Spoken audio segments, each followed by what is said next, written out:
Station 1, boiling rice. In this station, we're focusing on the movement of the rice inside of the beaker. The questions. Number 1, how is heat affecting the movement of the rice in the water? 2, draw a sketch showing the movement of the rice while boiling. Station 2, sand versus water.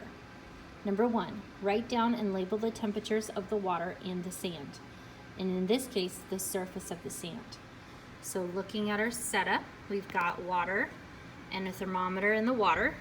The water thermometer reads 36 degrees Celsius.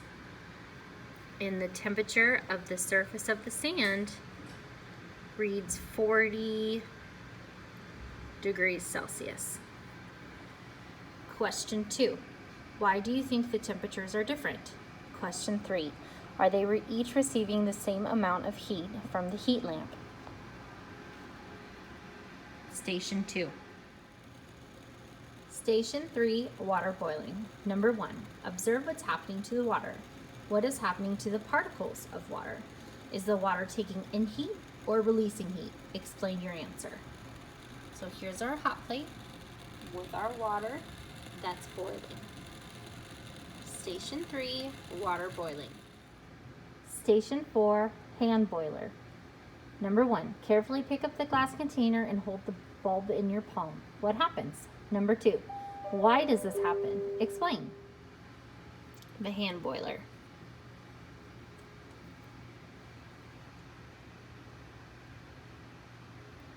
Hold it in the palm of my hand, and it looks like it's boiling.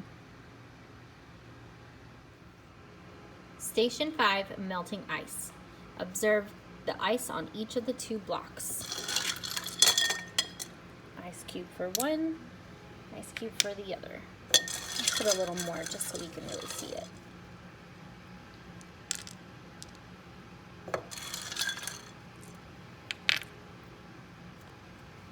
Okay. Immediately, you can see that the block on the left, the ice is melting much faster than the block on the right. In fact, it doesn't look like it has melted much at all. Block on the left, block on the right.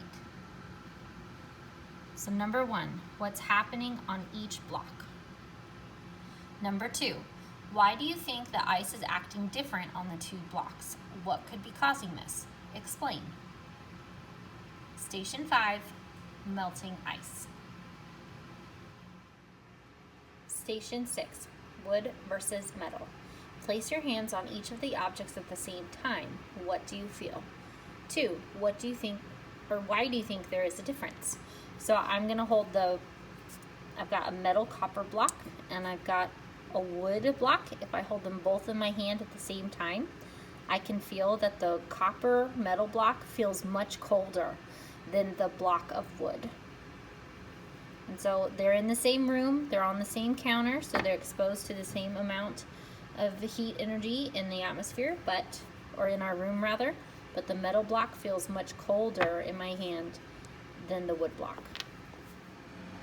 Station 7, lava lamp. Describe what's happening in the lava lamp. Why is this occurring? So our lava lamp's moving a little bit slow, but we can see that we've got a bulb of wax at the bottom and we have some at the top. And during the class period, the wax on the lava lamp rises and falls.